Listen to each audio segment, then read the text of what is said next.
चलो, permutations and combinations, permutations and combinations.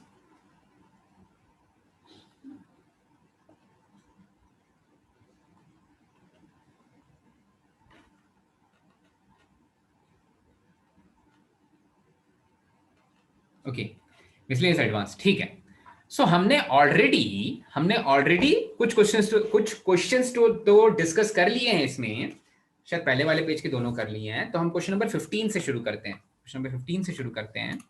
Counting का question है, क्वेश्चन नंबर 15, मिसलेनियस एडवांस का question number 15। Okay, question number 15 में बोल रहा है find the number of ways in which two distinct numbers can be selected from numbers from 1 to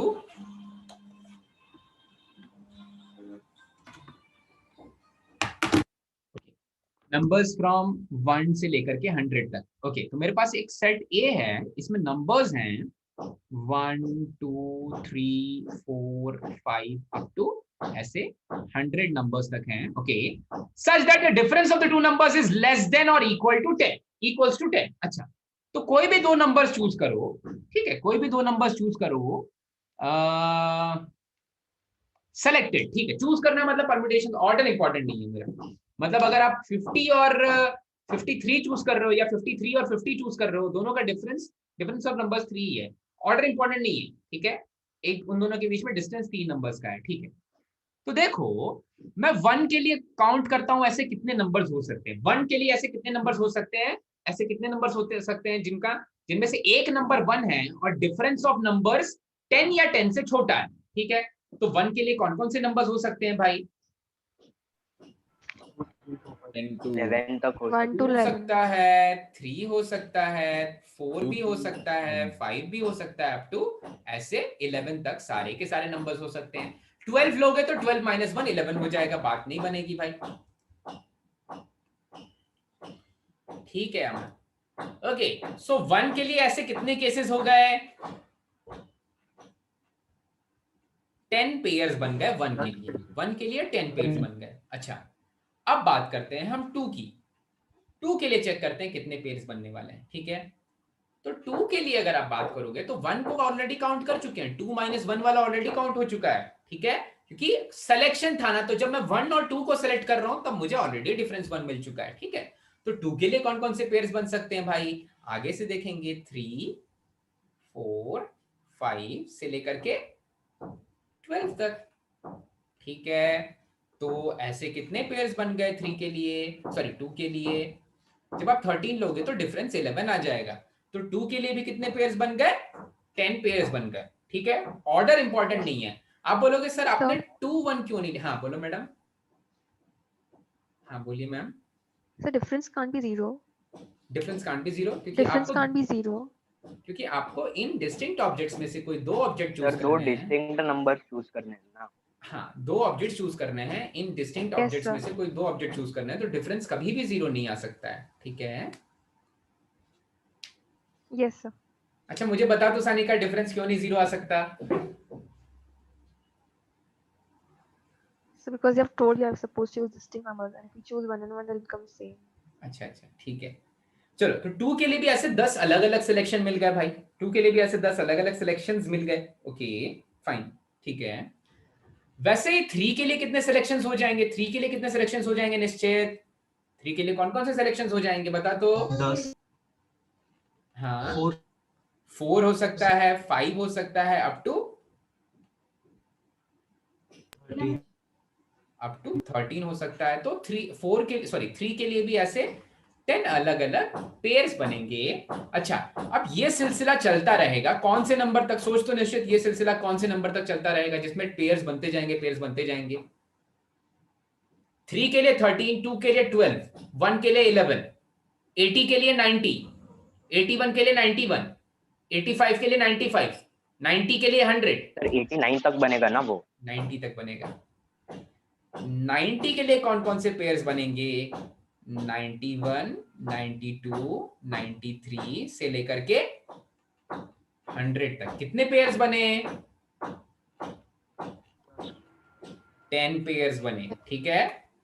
तो ये वाले यहां से लेकर के यहां से लेकर के यहां तक टोटल कितने पेयर्स बन गए भाई? सभी के लिए 10-10। टोटल कितने नंबर्स थे यार सर?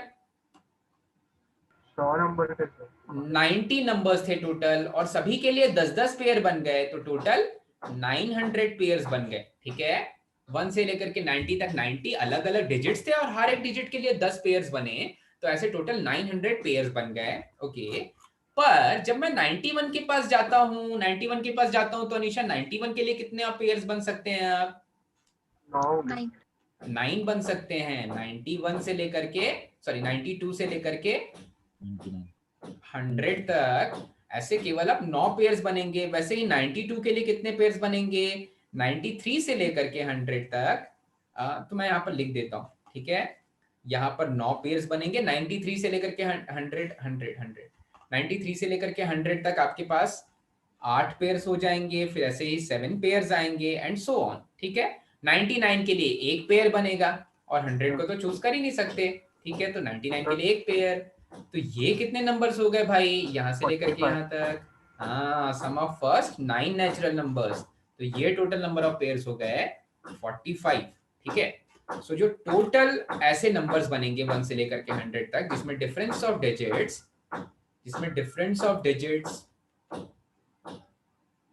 चलो, जिसमें डिफरेंस ऑफ डिजिट्स है मैक्सिमम 10 का, वो हो जाएंगे 945।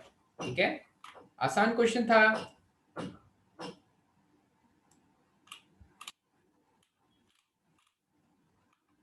ठीक है, ओके फाइन। तो हाँ, ये क्वेश्चन था जो हमने नहीं किया था, समझ में आ गया होगा आई होप सभी को। अगला प्रश्न आ जाते हैं क्वेश्चन नंबर 18, क्योंकि हमने 16 और 17 लास्ट क्लास में ही कर लिया था, तो क्वेश्चन नंबर 18 पे आ जाते हैं।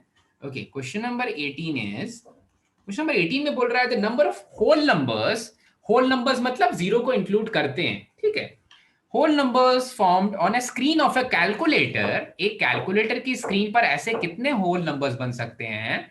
Okay, which can be recognized as numbers even when they are read inverted upside down।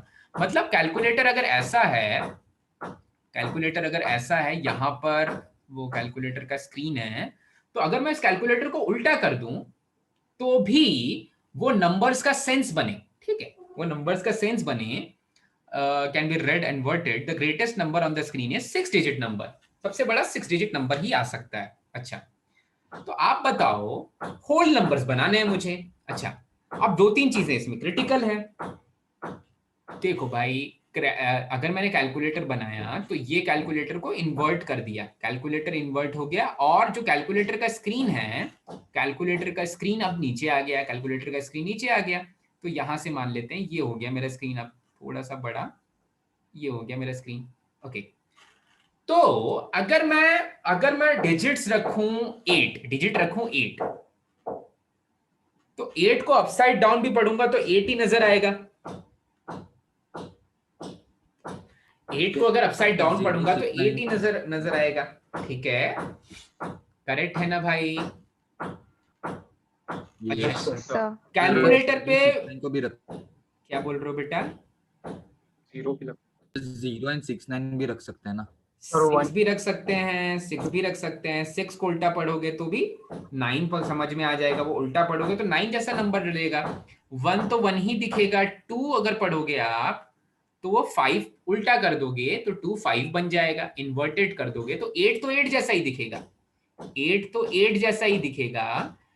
जो 6 है ये क्या बन जाएगा उल्टा कर दोगे तो? 9 हो जाएगा। इसको उल्टा कर दिया तो ये ऐसा दिख जाएगा। ये ऐसा है, इसको पलट दिया मतलब ऐसा रोटेट कर दिया हमने। ठीक है, तो ये ऐसा है तो ये ऐसा बन जाएगा। ठीक है, अच्छा, ये 1 तो एज इट इज रहेगा, 1 तो एज इट इज, ऐसा 1 नहीं दिखता कैलकुलेटर पे, ऐसा दिखता है। 1 तो एज इट इज रहेगा, 2 को इन्वर्ट कर दिया तो क्या बन जाएगा? 5 बन जाएगा, ऐसा दिखने लग जाएगा। अच्छा, और 6 क्या बन जाएगा, सॉरी 9 क्या बन जाएगा भाई? 6 दिखने लग जाएगा उल्टा कर दोगे तो। 9 को इन्वर्ट कर दोगे, ये देखो 9 को ऐसा इन्वर्ट कर दिया, इसको रोटेट कर दिया। ठीक है, 9 को रोटेट कर दोगे तो ऐसा 6 जैसा दिखने लग जाएगा। 4 को उल्टा करेंगे तो कुछ नहीं दिखेगा, ठीक है। 0 ऑफ कोर्स, 0 को भी 5 उल्टा करोगे तो, सर 0 को 5 उल्टा का 2 करोगे तो होगा। एज इट इज 0 दिखने लग जाएगा भाई। फिर अगर आप 5 को उल्टा करोगे, 5 को उल्टा करोगे तो वो 2 जैसा दिखने लग जाएगा, ऐसा 2 जैसा दिखने लग जाएगा, ठीक है।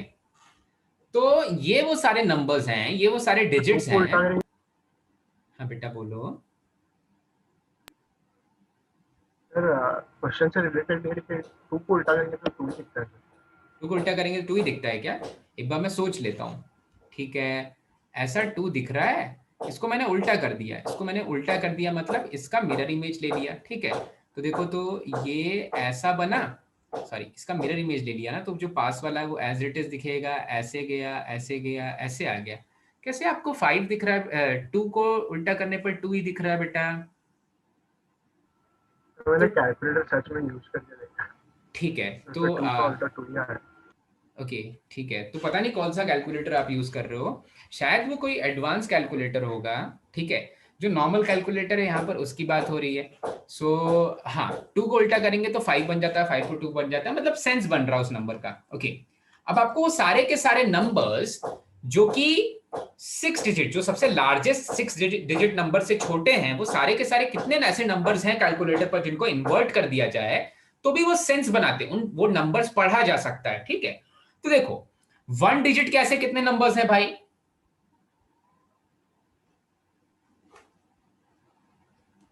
6 1 डिजिट नंबर्स हैं ऐसे 7, क्योंकि 7 उसने बोला होल 0 को नंबर्स भी भी include काउंट कर करें। सकते हैं, तो ऐसे 7 1 डिजिट नंबर्स हो जाएंगे, ये सारे के सारे नंबर्स हो जाएंगे, ठीक है। अब 2 डिजिट नंबर्स की बात करते हैं, 2 डिजिट नंबर्स, ठीक है, 2 डिजिट नंबर्स। तो 7 में से कोई भी वो चूज किया तो होगा ना। हाँ तो 7 ही होता है बेटा। हाँ 7 में से कोई भी एक चूज किया तो 7 हो जाएगा, ठीक है। अब 2 डिजिट नंबर जब मैं काउंट करता हूँ ना, देखो कैलकुलेटर कभी, देखो 90 एक नंबर हो सकता है, 90 एक नंबर हो सकता है, पर जब आप 90 को उल्टा करोगे ना तो 09 कभी कैलकुलेटर शो नहीं करता। कैलकुलेटर 9 शो करता है, 09 नहीं, 009 नहीं, उसको सेंस देना है ना भाई, वो 9 दिखाता है। 09 का भी कैलकुलेटर को शो करते देखो, कर लो टाइप, वो पुराने जमाने का कैलकुलेटर है, कर लो टाइप, 09 नहीं दिखाता है, वो 9 ही दिखाता है 09 को, ठीक है। तो 90 को इन्वर्ट करने वाले हो तो 09 आने वाला। अब फिर से पढ़ो question. Number of whole numbers formed on the screen of a calculator which can be recognised as numbers even when they are inverted. ये जो 09 है ना, ये नंबर कैलकुलेटर के लिए रिकॉग्नाइजेबल नहीं है, ठीक है। कि कैलकुलेटर 9 दिखाने वाला है, 09 नहीं दिखाने वाला है। इसका मतलब मैं 90 भी नहीं ले सकता हूं। अगर आप 90 एक 2 डिजिट नंबर ले रहे हो तो उसका उल्टा करोगे ना तो 06 दिखा रहा है, 90 का उल्टा करोगे तो 06 दिखा रहा है, कैलकुलेटर 6 दिखा सकता है। क्या बक रहे हो बेटा? मतलब 0 को इनमें से चूज नहीं करना क्योंकि वो 1 डिजिट बन रहा है। हाँ, और आप 06 को भी नहीं चूज कर सकते हो क्योंकि फिर वो उसको इन्वर्ट करने वाले थे, तो उसी को इन्वर्ट करने पर 06 बनने वाला था आपका 90, 06 बनने वाला था आपका 90, ठीक है। तो आपके जो एक्सट्रीम प्लेसेस है ना उन पे 0 नहीं आ सकता है, एक्सट्रीम प्लेसेस है उन पे 0 नहीं आ सकता। ये चीज समझ में आ रही है क्या? Yes sir. Yes sir. अगर आप 06 लिख पाते तब उसको आप उल्टा करते तो 90 बनता, पर आप 06 लिख सकते हो क्या? हाँ, आप 90 लिख सकते हो, उसको उल्टा करोगे तो 06 आ रहा है, लेकिन वो कैलकुलेटर दिखा नहीं सकता। तो इन्वर्टेड इन्वर्टेड दोनों में सेम सेम खेले। मतलब मैं ये नहीं बोल रहा हूं कि आपके नंबर सेम आने चाहिए, मैं नहीं बोल रहा हूं ऊपर में 5 है तो नीचे में भी 5 आना चाहिए, लेकिन वो नंबर कैलकुलेटर शो तो करना चाहिए ना भाई।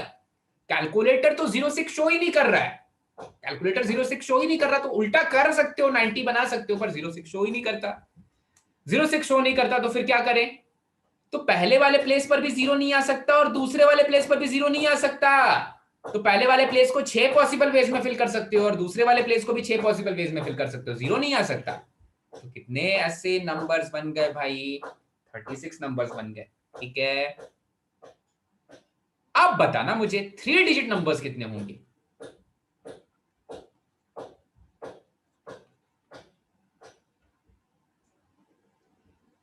पहले दूसरे तीसरे प्लेसेस की बात कर रहे हैं, सर 3 उसमें डिजिट पहले नंबर्स। में 6 फिल कर सकते हैं, हाँ दूसरे प्लेस में 7 भर सकते हैं और तीसरे में हाँ, क्योंकि 909 आपका 606 बन सकता है।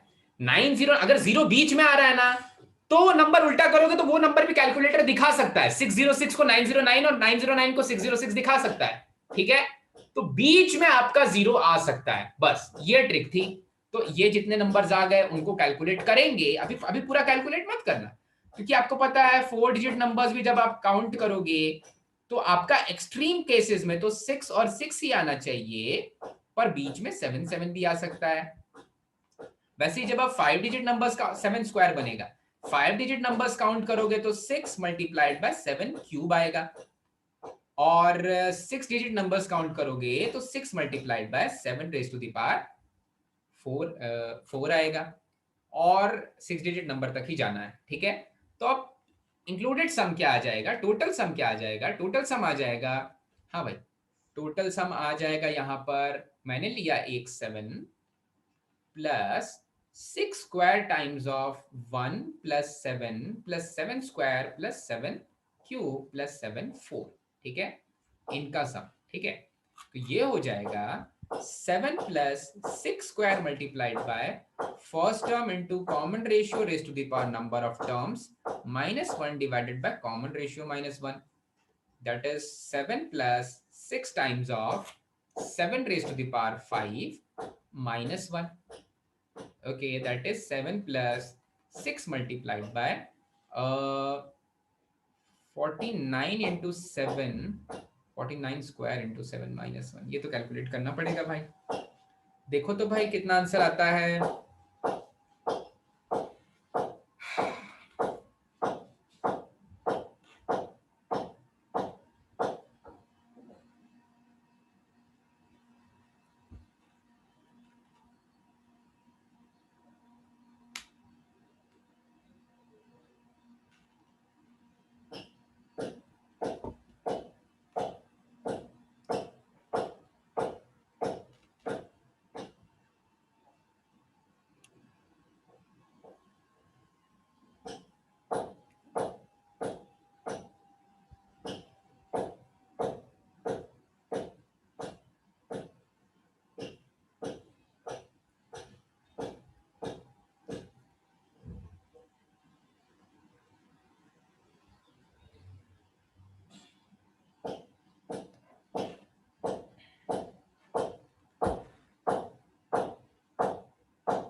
तो 100813 आ रहा है।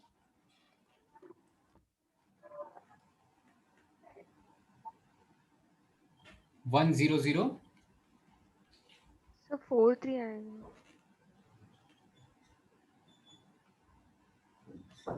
तो 100843 ठीक है, चलो भाई 100843। वो देखिए वो यासर जो बोला वो करेक्ट है सर। 2 को इन्वर्ट किया तो 2 दिखता है। हाँ, फिर से एक बार पूछो तो बेटा। सर नहीं क्वेश्चन से रिलेटेड नहीं है, वो यासर जो बोला वो करेक्ट है। 2 को इन्वर्ट किया तो 2 ही दिखता है सर। 2 को इन्वर्ट किया तो 2 ही दिखता है क्या? सर वो अच्छा, मिरर इमेज नहीं कर रहे हैं, हम कैलकुलेटर को इन्वर्ट कर रहे हैं। Yes sir.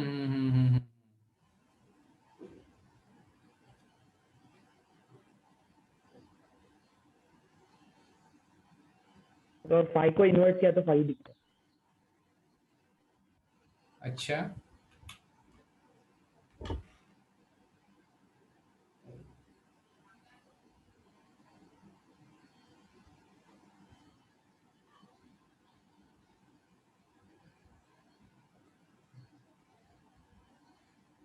पर 9 और 6 को इन्वर्ट कर रहे हो तो 6 और 9 बन जा रहा है।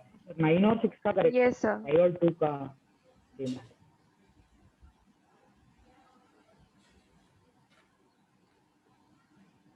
अच्छा, हम ठीक है। एक्चुअली डिजिट्स को क्लॉक एंटी क्लॉकवाइज घुमा रहे हैं सर, उसी पोजीशन से। तभी मैंने मिरर इमेज क्यों सोच लिया। Okay, so where I have written, इसका कोई उतना सेंस नहीं बनता है, फिर भी मैंने 5 और 2 को इंटरचेंज करना है। मुझे यहाँ पर 5 और 2 को इंटरचेंज करना है। सो यहाँ पर ये वाला जो 5 है और ये वाला जो 2 है और ये वाला जो 2 है और ये वाला जो 5 है, 2 क्यों मिटाया मैंने?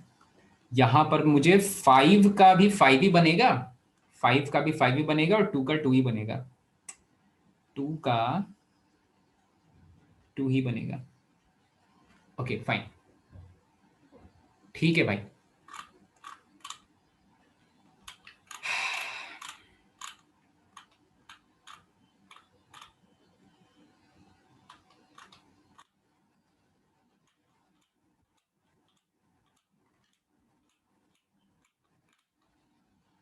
Who is the 16th participant? मैं 2 बार कैसे आ गया? ठीक है fine. So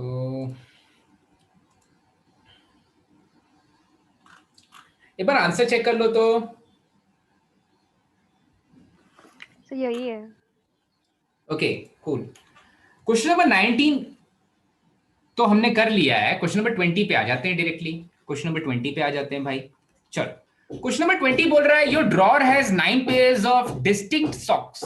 okay, in how many ways can exactly, okay so 9 pairs of distinct socks हैं, 9 पेयर्स हैं और वो पेयर्स अलग अलग हैं, ठीक है 9 पेयर्स हैं। Okay, in how many ways can exactly 8 single socks be picked up out of 18 total. हाँ भाई 9 पेयर्स हैं तो टोटल 18 सॉक्स हैं out of 18 total such that it contains exactly 2 pairs of matching socks. 2 pairs of matching socks. Okay, assume that the left and right sock is distinct for each pair. Left and right sock is distinct for each pair. Okay, so 9 distinct pairs हैं, ठीक है। ऐसा मान लेते हैं P1 P1 dash P2 P2 dash P3 P3 dash P4 P4 dash P5 P5 complement. मैं left वाले को लेफ्ट वाला सॉक बोल रहा हूं और राइट वाले को राइट वाला, ठीक है, मतलब डैश कॉम्प्लीमेंट है जो राइट वाले को शो कर रहा है, ठीक है। P6 और P6 कॉम्प्लीमेंट, P7 और P7 कॉम्प्लीमेंट, P8 और P8 कॉम्प्लीमेंट और P9 और P9 कॉम्प्लीमेंट। तो 9। अब आपको इसमें से 4 नहीं 8 टोटल सॉक्स ऐसे चूज करना है जिसमें से 2 के तो पेयर्स मिल जा रहे हैं, ठीक है। तो सबसे पहली चीज क्या करनी पड़ेगी भाई, 2 के पेयर्स मिल जा रहे हैं तो क्या करना पड़ेगा, 9 में से 2 पेयर्स तो 9 में से 2 पेयर्स चूज कर लिया, ठीक है। चलो अब जो मुझे 2 पेयर्स मिले, जो 2 पेयर्स मिले वो 2 पेयर्स के सारे सॉक्स मिल गए, तो बच कितने पेयर्स गए भाई,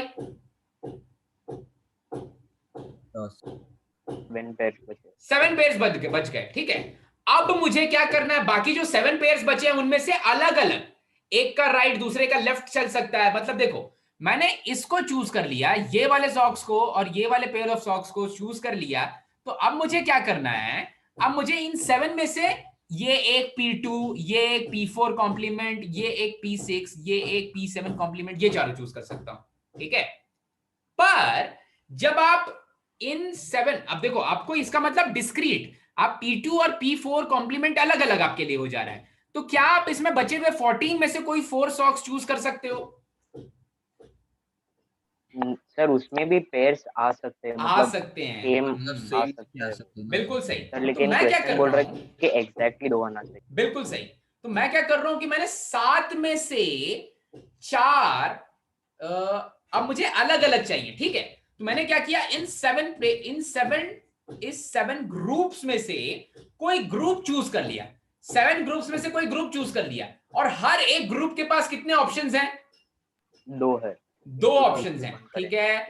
तो हर एक ग्रुप के पास क्योंकि 2 ऑप्शंस हैं, तो पहले वाले ग्रुप से कोई सॉक 2 पॉसिबल वेज में आ सकता है, दूसरे वाले ग्रुप से भी कोई सॉक 2 पॉसिबल वेज में आ सकता है, तीसरे वाले से भी 2 पॉसिबल वेज में आ सकता है, और चौथे वाले से भी 4 पॉसिबल वेज में आ सकता है। ये क्या हुआ भाई, जब आपने 4 अलग अलग ग्रुप चूज कर लिए, तो उनमें से अब 2 पॉसिबल वे में कोई भी सॉक चूज करोगे तो हमेशा अलग ग्रुप से ही आ रहा है। तो एग्जैक्टली 2 पेयर्स ऑफ सॉक्स, देखो मेरा ये जो ग्रामेटिकल मिस्टेक मुझसे हो रही होगी, पेयर्स ऑफ सॉक्स होते हैं या पेयर ऑफ सॉक्स होते हैं, शायद पेयर ऑफ सॉक्स होते हैं, ठीक है।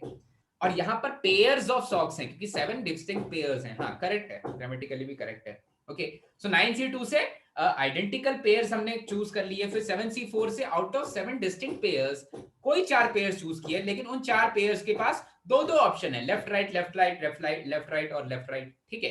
तो ये हो जाएगा आंसर, ठीक है। टोटल वेज हो जाएंगे, 9 में से 2 चूज किया, 7c4 इंटू 2⁴ मैंने फिर से वही लिख दिया, 4 बार 2 मल्टीप्लाई हो रहा है उसको 2⁴ लिख दिया है। कितना मदद किया मैंने आपकी। और एक बार समझाओ ना। हाँ एक बार फिर से समझा रहा हूं। वो बोल रहा है आपको 8 सॉक्स चूज करने हैं जिसमें से 2 आइडेंटिकल, 2 पेयर्स से आएंगे, मतलब 4 सॉक्स ऐसे हैं जिनके 4 सॉक्स में से 2 मास्टर्स हैं, मतलब लेफ्ट और राइट और लेफ्ट उनके मिल जा रहे हैं, ठीक है।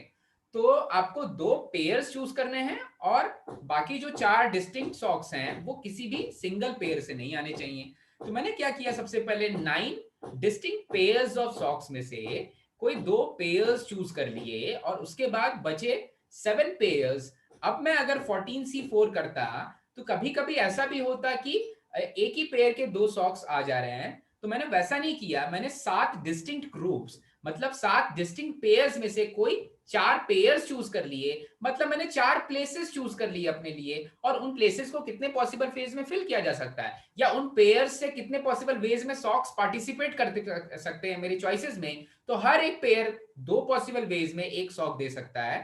तो सपोज अगर मैंने पेयर्स चूज किए हों P3 P5 P7 और P8, तो P3 से राइट वाला एक पॉसिबल वे में आ सकता है या लेफ्ट वाला एक पॉसिबल वे में आ सकता है। तो 2 पॉसिबल वेज में वो एक सॉक कंट्रीब्यूट कर सकता है मेरे सिलेक्शन में। वैसे ही P5, वैसे ही P7, वैसे ही P8, ठीक है।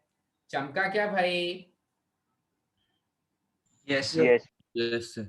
Okay Yes. ये वाले क्वेश्चन के बाद एक और क्वेश्चन बचा है, सर्कुलर परम्यूटेशंस का। सर्कुलर परम्यूटेशंस का ये क्वेश्चन देखते हैं कैसे करना है भाई। ये वाले क्वेश्चन को कैसे ट्राई करेंगे। ओके तो हाँ ठीक है, क्वेश्चन नंबर 21 नहीं, क्वेश्चन नंबर 21 तो किया था, नहीं किया है। क्वेश्चन नंबर 21 हमने ट्राई नहीं किया, पर आसान है, कर लेते हैं अभी ट्राई। क्वेश्चन नंबर 21 भी हमने ट्राई नहीं किया, इसके जैसा क्वेश्चन ट्राई किया, कॉन्वेक्स क्वाड्रिलेटरल, ठीक है। तो बोल रहा है यहाँ पर क्वेश्चन नंबर 21 में कि एक ट्राइंगल है, जरूरी नहीं कि इक्विलैटरल हो, पर मैं ऐसे शो करने के लिए बना दे रहा हूँ कि इक्विलैटरल जैसा दिखता है वो ट्राइंगल, ठीक है। अब उस ट्राइंगल पर एक साइड में 5 पॉइंट्स हैं, दूसरे साइड में 7 पॉइंट्स हैं और तीसरे साइड में 9 पॉइंट्स हैं। ओके तो नंबर ऑफ ट्राइंगल्स कितने बन सकते हैं इन इंटीरियर पॉइंट्स का यूज करके, मतलब मुझे ए बी सी का यूज नहीं करना है, ठीक है। तो टोटल कितने ट्राइंगल्स बन सकते हैं। तो आप एक तो क्या कर सकते हो कि 5 में से कोई एक चूज करो, फिर इन दोनों में से कोई 2 चूज कर लो, ठीक है। देखो आपके मेथड्स क्या क्या हो सकते हैं। आप ए बी साइड में से कोई एक पॉइंट चूज कर लो। ट्राइंगल बनाने के लिए कितने पॉइंट्स चाहिए, 3 पॉइंट्स चाहिए। तो आप साइड ए बी में से कोई एक पॉइंट चूज करो और साइड ए सी में से कोई 2 पॉइंट्स चूज कर लो, तब भी एक ट्राइंगल बन सकता है। आप साइड ए बी में से कोई एक पॉइंट चूज करो और साइड बी सी में से कोई 2 पॉइंट्स चूज कर लो, तब भी एक ट्राइंगल बन सकता है। आप साइड ए बी में से कोई एक पॉइंट चूज कर लो, साइड ए सी में से कोई एक पॉइंट चूज कर लो और साइड बी सी में से कोई एक पॉइंट चूज कर लो, तब भी एक ट्राइंगल बन सकता है। तो एक तो ये इस तरह की काउंटिंग की जा सकती है, पर ये काउंटिंग थोड़ी सी ज्यादा टीडियस है। तो हम क्या करेंगे, हम तो बोलेंगे टोटल ट्राइंगल्स कितने बन रहे हैं। टोटल ट्राइंगल्स कितने बन रहे हैं यहां पर भाई, 21c3 टोटल पॉइंट 21c3 क्योंकि 21 21 पॉइंट्स हैं, उनमें से मैं कोई भी 3 पॉइंट चूज कर सकता हूं। पर इसमें से कुछ ऐसे ट्राइंगल्स हैं जो कि नहीं बन रहे और हम उन्हें काउंट कर ले रहे हैं। ऐसे कितने ट्राइंगल्स हैं, तो जो पहले 5 पॉइंट्स हैं उनमें से अगर आप कोई भी 3 पॉइंट चूज कर रहे हो तो और 5 हाँ, उनमें से आप अगर आप कोई भी 3 पॉइंट चूज कर रहे हो तो कोई ट्राइंगल नहीं बन रहा है। जो ए बी के ऊपर 7 पॉइंट्स हैं उनमें से अगर आप कोई भी पॉइंट चूज कर रहे हो, कोई भी 3 पॉइंट्स चूज कर रहे हो तो कोई भी ट्राइंगल नहीं बन रहा है। और बीसी के ऊपर जो 9 पॉइंट्स हैं उनमें से आप कोई भी 3 पॉइंट्स चूज कर रहे हो तो कोई ट्राइंगल नहीं बन रहा है। तो ये हो जाएंगे टोटल नंबर ऑफ ट्राइंगल्स। ये थोड़ा छोटा मेथड है, ठीक है। वैसे कैलकुलेशन दोनों में ही लगभग सेम ही होने वाली है, ठीक है। तो हाँ भाई ऐसे आ जाएगा आंसर। चमक गया भाई, यस सर। चलो ठीक है। This was question number 21। दोनों मेथड सही है, आप AB में से एक चूज करो, AC में से दो चूज करो, BC में से कुछ भी मत चूज करो, फिर AB में से दो चूज करो, BC में से एक चूज करो, वो भी कर लोगे तो वो लंबा वाला मेथड से भी आंसर आएंगे। ठीक है, ये मेथड बेटर है, थोड़ा आसान है, थोड़ा कैलकुलेशन थोड़ा कम हो जाएगी। चलो क्वेश्चन नंबर 71 चमका भाई सभी को। तो आप एक काम करो, दूसरा वाला भी कर लेना इसके साथ, एक एक से दो दो पॉइंट चूज करेंगे, और एक ऐसा केस होगा जब तीनों में से एक एक पॉइंट चूज करेंगे। ठीक है, तो वो वाला भी सेम आंसर मैच करेगा, तो आंसर मैच करवा लेना। ठीक है, चलो आ जाते हैं क्वेश्चन नंबर 22 पे। क्वेश्चन नंबर 22, अब क्वेश्चन नंबर 22 इसलिए ज्यादा इंटरेस्टिंग है कि आपको यहाँ पर गेस करना है कि आप आइडेंटिकल ऑब्जेक्ट्स को अरेंज कर रहे हो या डिस्टिंक्ट ऑब्जेक्ट्स को अरेंज कर रहे हो। Okay okay fine. So question number 22 अच्छे से पढ़ते हैं। क्वेश्चन नंबर 21 सभी को क्लियर हो गया ना भाई? सॉल्व Yes, पूरा sir. कर लेना, सॉल्यूशन तो यही है।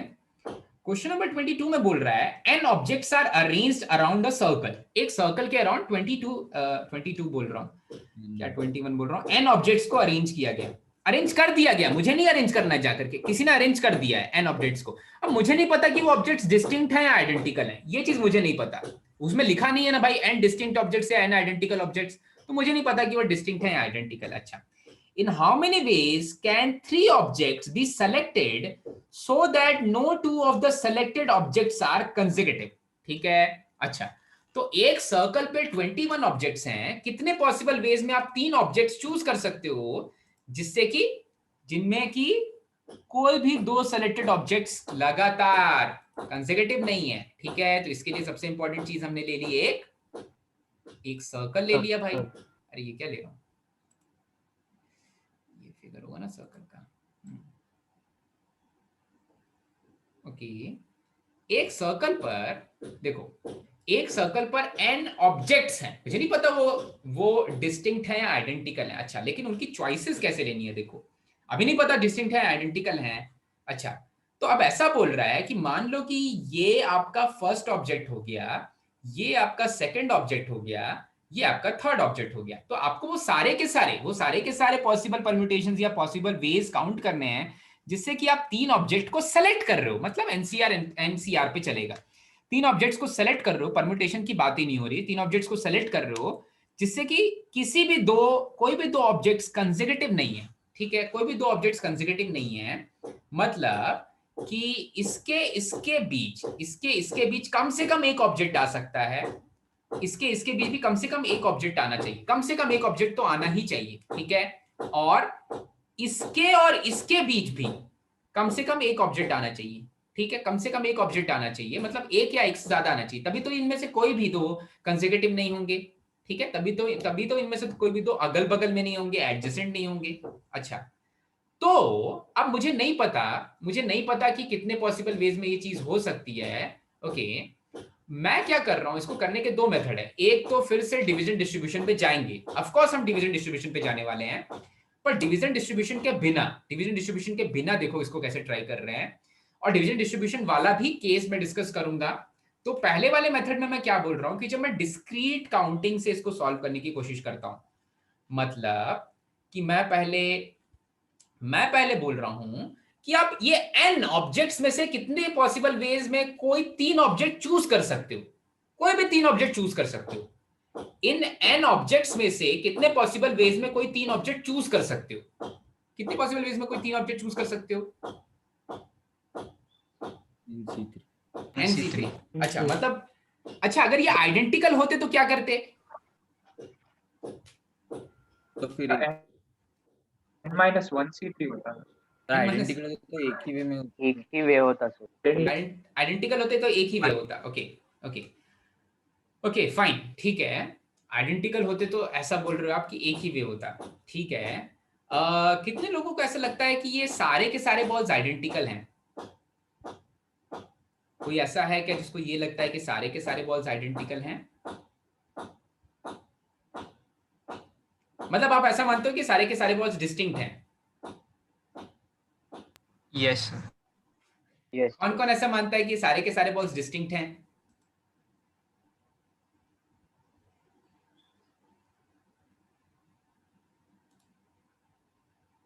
ऐसा भी कोई नहीं मानता। अरे बॉल्स या तो sir, distinct, sir hand raise हाँ हाँ बोलो बोलो। सर लास्ट सेंटेंस एक्सप्लेन करता है।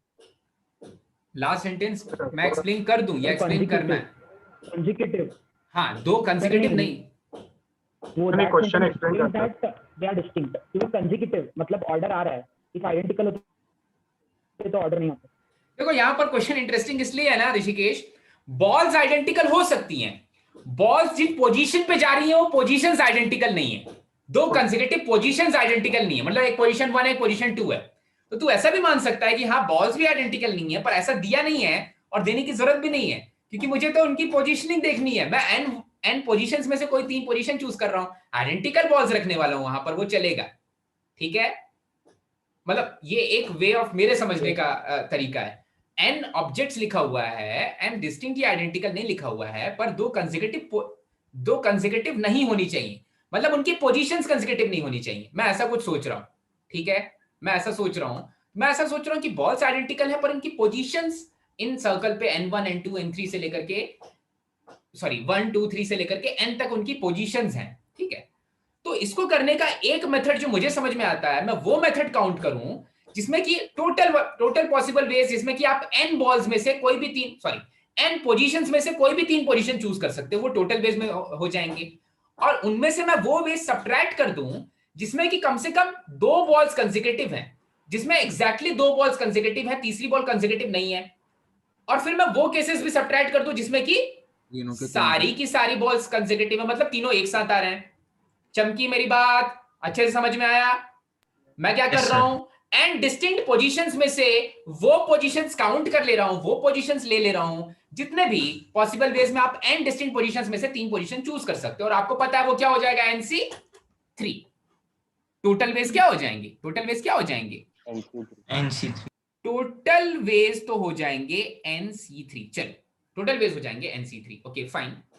अब मैं वो केसेस, ये तो टोटल केस हैं, अब मैं वो केसेस सब्ट्रैक्ट करना चाहता हूं जिसमें 2 बॉल्स एक साथ आ रही हैं, और बाकी जो तीसरी बॉल है वो कम से कम 1 के डिस्टेंस पे आ रही, मतलब उनके बाकी जो तीसरी बॉल है उसका इन बॉल से कम 1 का डिस्टेंस तो है।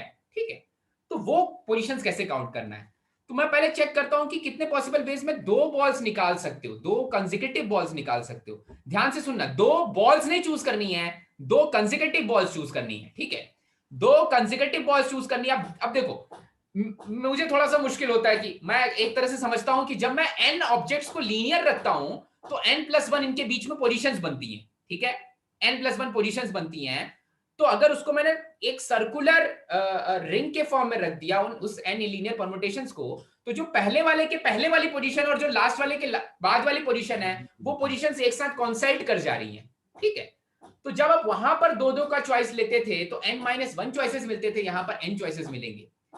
ऐसा मैं सोच लेता हूं, अगर आप नहीं सोच पा रहे हो तो देखो थोड़ा सा एक दूसरा सर्कल बना सर, कर हम उसे दूसरे पॉइंट ऑफ व्यू से भी देख सकते हैं। हाँ, कौन से पॉइंट ऑफ व्यू से देख सर सकते हैं मतलब बेटा? 2 ऑब्जेक्ट्स को एक डिब्बे में ही डाल देंगे और बाद में उसी को उठा सकते हैं, सर कंसेक्यूटिव हो जाएगा। चल ठीक है, मैं इन 4 पोजीशंस में से कंसेक्यूटिव पोजीशंस काउंट कर रहा हूं। मैं पोजीशन का नाम रख देता हूं आपके लिए 1 2 3 4। मान लो अगर 4 ही ऑब्जेक्ट्स रहते तो कितनी कंसेक्यूटिव पोजीशंस, 2-2 बॉल की कितनी पोजीशंस बन सकती थी वो काउंट कर लेते हैं। ठीक है, तो एक बनेगा ये वाली पोजीशन, एक बनेगी ये वाली पोजीशन, एक बनेगी ये वाली दोनों बॉल्स की पोजीशन, और एक बनेगी ये वाली दोनों बॉल्स की पोजीशन। तो कितनी पोजीशंस आई? 4 पोजीशंस आई। मानते हो भाई? Yes sir. सभी को अगर 5 बॉल लेते तो 5 पोजीशंस आ जाती। तो अगर n बॉल्स हैं तो कितने पॉसिबल वेज में 2-2 कंसेक्यूटिव बॉल्स चूज कर सकते हो? n पॉसिबल वेज में 2 कंसेक्यूटिव बॉल्स चूज कर सकते हो। ठीक है, चलो n पॉसिबल वेज में 2 लगातार 2 कंसेक्यूटिव बॉल्स आ गई। n पॉसिबल वेज में अगर 2 कंसेक्यूटिव बॉल्स आ गई, मैं एग्जांपल दे रहा हूं, ये वाली बॉल और ये वाली बॉल कंसेक्यूटिव हो गई, तो ये वाली पोजीशन और ये वाली पोजीशन पे तीसरी बॉल नहीं आ सकती, क्योंकि तीसरी बॉल कंसेक्यूटिव नहीं हो सकती इनके। तो तीसरी बॉल कहां जा सकती है?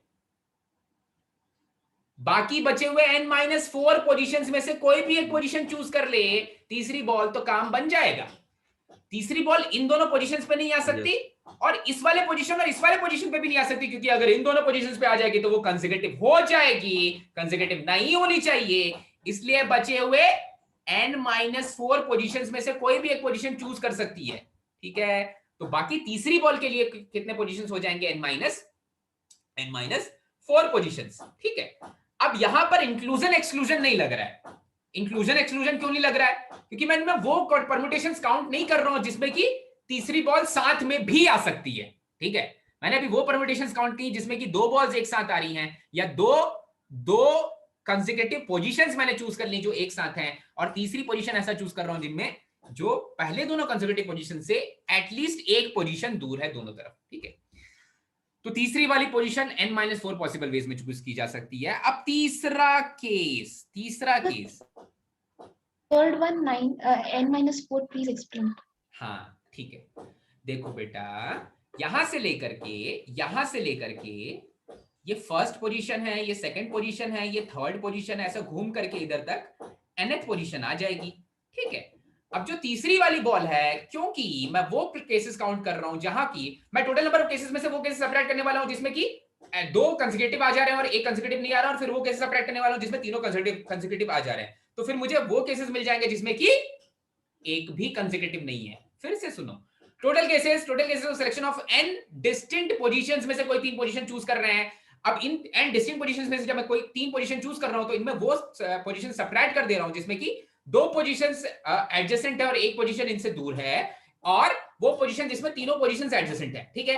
तो मैं दूसरे वाले केस में वो पोजीशंस काउंट कर रहा हूं जिसमें कि दो पोजीशंस एडजेसेंट है। दो पोजीशंस एडजेसेंट मैंने n पॉसिबल वेज में चूज कर ली। अब जो तीसरी वाली पोजीशन है वो इन दो पोजीशंस के पास नहीं होनी चाहिए। तो टोटल थे n पोजीशंस, n में से फर्स्ट वाली, सेकंड वाली पोजीशन, थर्ड वाली पोजीशन और nth वाली पोजीशन निकाल दी, तो बच गई n-4 पोजीशंस मेरी थर्ड वाली बॉल के लिए, थर्ड वाली पोजीशन की चॉइस के लिए, ठीक है। चमका क्या? Yes, sir. ओके। अब कितने पॉसिबल वेज में तुम तीन कंसेक्यूटिव बॉल्स चूज कर सकते हो या तीन कंसेक्यूटिव पोजीशंस चूज कर सकते हो?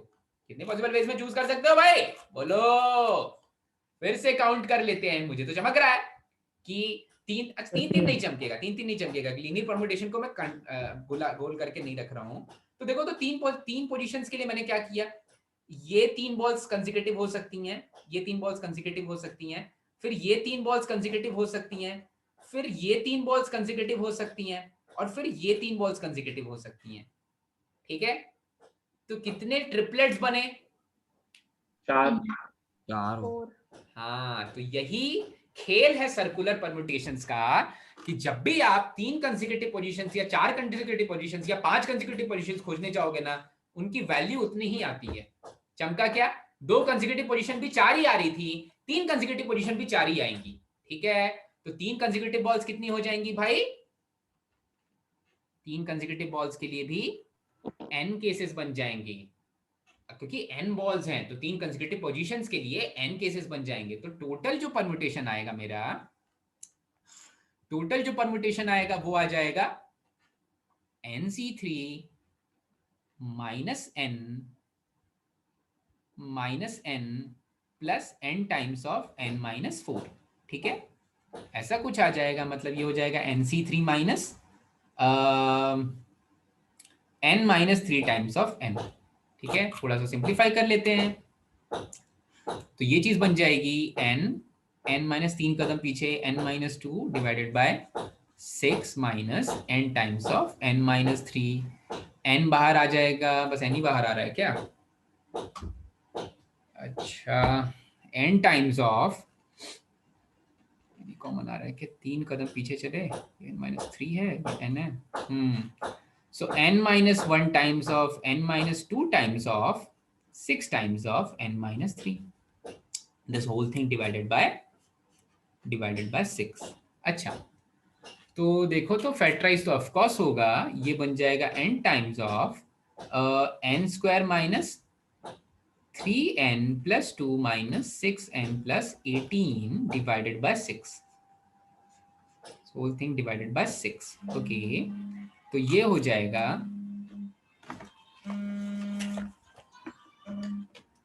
जाएगा, n times of n² minus 9n plus 20. 5 4 20 होता है, तो ये बन जाएगा n times of n-4 n-5 divided by 6। ठीक है, ऐसा कुछ हो जाएगा।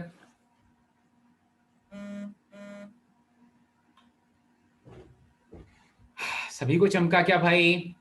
यस अच्छे से सर। समझ में आया? ओके ओके, ठीक है, फाइन। ये तो एक मेथड हो गया, एक मेथड हुआ ये।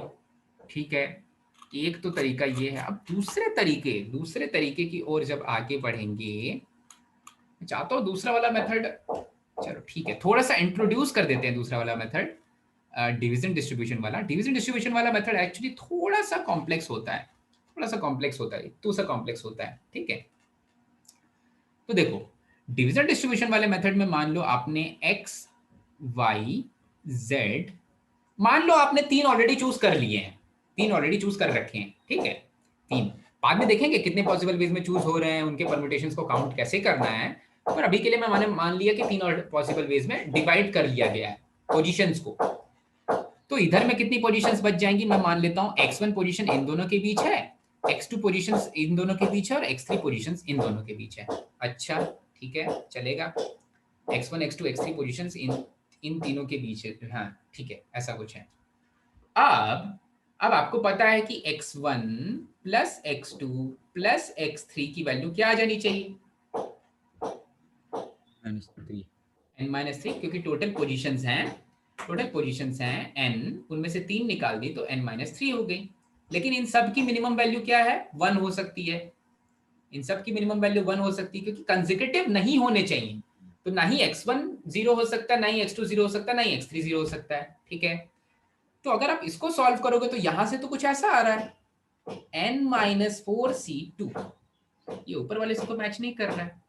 n-4c2 इज, इसको थोड़ा सा और सिंप्लीफाई करोगे तो ये आ जाएगा factorial, sorry n-4 n-5 bye 2, ऐसा कुछ आ गया।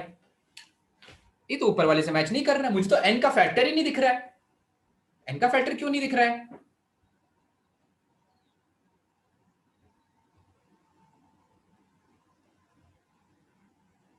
सर इधर पोजीशंस को आइडेंटिकल मान रहे हैं, दोनों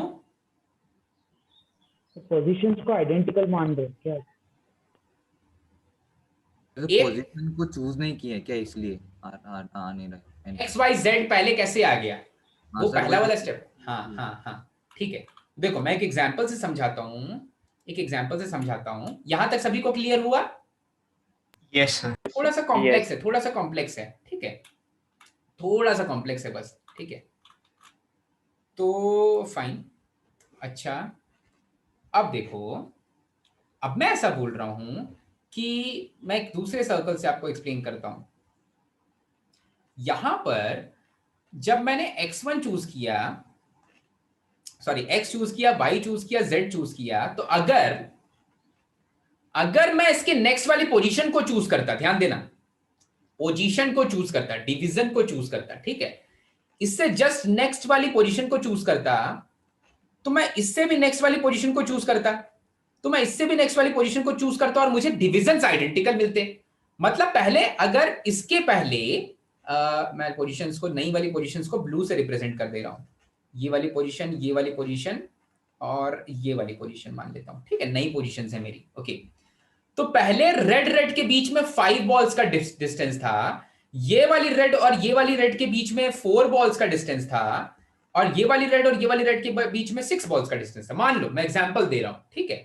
तो अब बताओ ब्लू वाली बॉल, देखो ये R1, ये R2, ये R3, ठीक है, R1 R2 के बीच में 4 बॉल्स का डिफरेंस, R2 R3 के बीच में 6 बॉल्स का डिस्टेंस, और R3 R1 के बीच में 5 बॉल्स का डिस्टेंस है, ठीक है। अब आप मुझे डिस्टेंस बताना B1 और B2 और B3 के लिए। B1 B2 के बीच में कितनी बॉल्स का डिस्टेंस होगा? B1 B2 के बीच में 4 बॉल्स का डिस्टेंस था, जितना था उतना ही रह जाएगा। यहां पर भी 6 बॉल्स का डिस्टेंस रह जाएगा, यहां पर भी 5 बॉल्स का डिस्टेंस हो जाएगा, सेम रहेगा डिस्टेंस, क्योंकि आप यहां पर खड़े हुए हो, आप दोनों ने एक डिस्टेंस आगे गए, तो फिर से डिस्टेंस तो दोनों के बीच में सेम ही है, ठीक है। इसका मतलब यहां पर ये चीज हो रही है कि हमने तो अभी एक्स वाई जेड एक कॉम्बिनेशन लिया था, ऐसे कितने ट्रिपलेट्स होंगे अलग अलग? आपको यहां से ऐसे एन ट्रिपलेट्स बनेंगे, आपको यहां से शुरू होकर के यहां तक खत्म करना है, क्योंकि इसके जस्ट पहले वाली जो बॉल होगी, इसके जस्ट जो पहले वाली बॉल होगी वो ये रेड वाले के जस्ट पहले वाली होगी, वो ये रेड वाले के जस्ट पहले वाली होगी, और उसमें भी डिवीजन सेम रहेंगे जो मैंने अभी x1 x2 x3 के फॉर्म में लिखा। हर एक डिवीजन के लिए 3 केसेस बन रहे हैं, 3 केसेस बन रहे हैं, सॉरी n केसेस बन रहे हैं। वहां पर 3 बॉल्स ली थी, हर एक डिवीजन के लिए n केसेस बन रहे हैं, क्योंकि ये R1 है, उसके बाद R2 वाले बॉल, जैसे ये जो B1 मैंने लिखा, ये मेरी R सेकंड बॉल है, ठीक है। तो ऐसे कितनी बॉल्स तक वो 3 के ट्रिपलेट चूज करते रहोगे और सेम ही डिवीजन आता रहेगा, ऐसे nth बॉल तक आपको जाना पड़ेगा, R nth बॉल तक जाना पड़ेगा और आपको सेम ही डिवीजन मिलता रहेगा। मतलब अगर आप Rn इधर R2 से जस्ट पहले वाली बॉल और R3 से जस्ट पहले वाली बॉल पे जाओगे, तब भी डिवीजन सेम मिलेगा, जो अभी आप डिवीजन x1 x2 x3 में काउंट कर रहे हो। तो हर एक डिवीजन के लिए कितने केसेस? n केसेस, हर एक डिवीजन के लिए n केसेस। तो टोटल केसेस हो जाएंगे n times of n-4 into n-5 divided by 2। इतना भी समझ में आ गया होगा, पर अभी ऊपर देखोगे तो कुछ एक चीज मिस हो रही है। क्या मिस हो रहा है भाई? 3 नहीं है डिनोमिनेटर में, 3 कहां पर आ रहा है? ये 3 कहां पर छुपा हुआ है? सर इसको हम ऐसे भी सोच सकते हैं ना, वो जो ऊपर का हम n-4 n-5.2 आया, that is for one triplet. हाँ, तो फिर टोटल n ऑब्जेक्ट्स में से we get n/3 triplets. Total n objects में से n ऑब्जेक्ट्स में मैंने से वही बोला, अगर हम इधर n लेंगे तो वो n सर, पूरा आ for जाएगा, one n/3 ट्रिपलेट्स आता है sir. Sir for one triplet we get that, but total triplets n/3 रहेंगे ना सर? यस सर, क्योंकि हम n को 3 में डिवाइड कर रहे हैं तब ट्रिपलेट आ रहा है ना, 3 3 3 3। ओके, मैं यहां पर ये जो काउंटिंग हुई है n ट्रिपलेट्स की, आप यहां से अब जो आपका पहला वाला ट्रिपलेट है ना, जो आपका पहला वाला बॉल है R1, वो एक ट्रिपलेट खुद में डिफाइन करता है, वो ट्रिपलेट खुद में डिफाइन कर रहा है। तो R1 के बाद जो R2 होगा वो एक नया ट्रिपलेट डिफाइन करेगा, R2 के बाद R3 होगा वो एक नया ट्रिपलेट डिफाइन करेगा, ठीक है। तो मैं उन ट्रिपलेट्स की बात कर रहा हूं। अब आप जो बोल रहे हो उसमें वो वाली चीज में n/3 ट्रिपलेट्स नहीं बन सकते ना। अगर n/3 ट्रिपलेट्स बनते तो आप ये वाले ट्रिपलेट भी वही ले लेते ना, सॉरी, यहां पर भी 4/3 ट्रिपलेट्स बनने चाहिए थे ना। आप कौन से ट्रिपलेट्स की बात कर रहे हो? मेरा जो 3 आने वाला है वो XYZ के परम्यूटेशन से के लिए 3 डिवाइड करना है। अब आप कौन से परम्यूटेशंस काउंट कर रहे हो?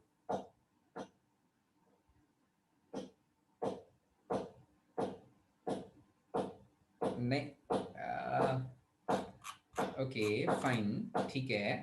देखो, फर्स्ट वाले के लिए सेम डिस्टेंस पर, R1 के लिए सेम डिस्टेंस पर एक R2 है, R2 के बाद एक R3 होगा। इस पे मुझे सब बनाना पड़ेगा। ये नहीं चमका क्या आपको कि ऐसे n ट्रिपलेट्स बनेंगे, हर एक डिवीजन के लिए n ट्रिपलेट्स बनेंगे, और ऐसे n-4 इंटू n-5/2 डिविजन्स होंगे। तो हर एक डिवीजन के लिए n ट्रिपलेट, हर एक डिवीजन के लिए n ट्रिपलेट। अब 3 कैसे आ रहा है? 3 कैसे आ रहा है? 3 वाली चीज कैसे आ जा रही है? वो भी डिवीजन में 3 आ जा रहा है। तो 3 वाली चीज कहीं ना कहीं छुपी हुई है, ये वाले x, ये वाले y, और ये वाले y और ये वाले z में। आप बोलोगे सर इनके टोटल परम्यूटेशंस तो फैक्टोरियल 3 होते हैं। तो फिर इनके अगर टोटल परम्यूटेशंस फैक्टोरियल 3 होते हैं, मैं सर्कुलर परम्यूटेशंस की बात कर रहा हूं, तो फैक्टोरियल 2 होंगे, तो 2 से 2 कैंसिल कर देगा। तो ये 1/3 का फैक्टर कैसे आ रहा है?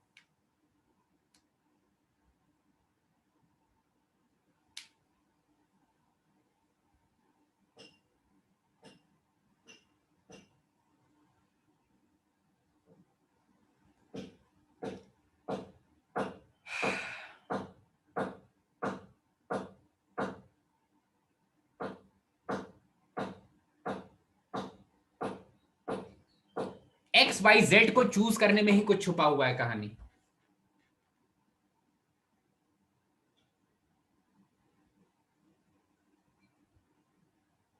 ऋषिकेश, आप कुछ आंसर कर सकते हो बेटा? हाँ, ट्राई करो तो। Sir, maybe that XYZ itself can be a triplet. It can be a triplet. हाँ हाँ actually we are counting it 3 times right, वो XYZ पोजीशन जब हम इधर n ट्रिपलेट्स चूज कर रहे हैं, मतलब वी आर सिलेक्टिंग देम, हम वो XYZ को 3 बार चूज कर ले रहे हैं ना। एक सेकंड फिर से बोलो तो। सर जब हम ट्रिपलेट्स बना रहे हैं ये अभी वाले केस में, तब are we choosing that XYZ again 3 times? नहीं, we are not choosing that again 3 times.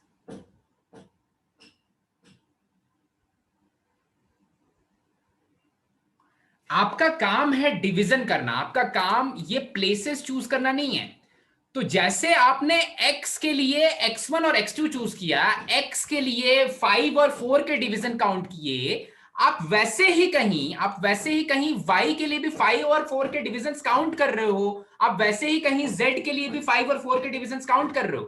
पर x y z वो दीवारें हैं जो इनको डिवाइड कर रही हैं अब मेरे।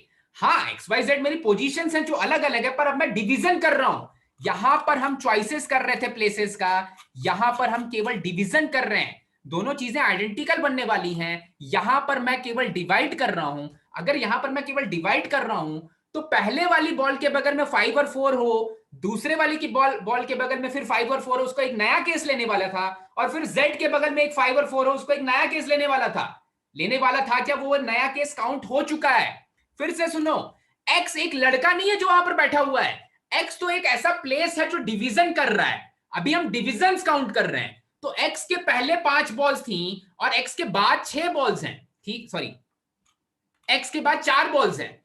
पर x केवल एक डिवीजन प्रोवाइड कर रहा है भाई। x केवल एक डिवीजन प्रोवाइड कर रहा है। वो तो y भी कर सकता है, वो तो z भी कर सकता है। और अभी मैं x y z के डिविजन्स अलग अलग काउंट कर रहा हूं। मतलब एक बार x के इधर 5 बॉल, एक बार x के इधर 4 बॉल्स, फिर मैं एक डिवीजन काउंट कर रहा हूं जहां पर y के इधर 5 बॉल, y के इधर 4 बॉल्स, फिर मैं एक डिवीजन काउंट कर रहा हूं जहां पर z के इधर 5 बॉल, z के इधर 4 बॉल्स। ये डिविजन्स 3 बार काउंट हो रही हैं। पर x y z डिस्टिंक्ट नहीं है, वो तो केवल डिवाइड करने का काम कर रहे हैं। इसलिए उन 3 डिवीजन से डिवाइड करना पड़ेगा। ठीक है, डिविजन्स कर रहे हैं यहां पर, वहां पर इंक्लूजन एक्सक्लूजन कर रहे थे, पर वहां पर डिस्क्रीट एक्सक्लूजन कर रहे थे। मतलब कुछ इंक्लूड नहीं हो रहा था, अलग अलग करके डिस्क्रीटली एक्सक्लूड कर रहे थे। बेटर मेथड कौन सा?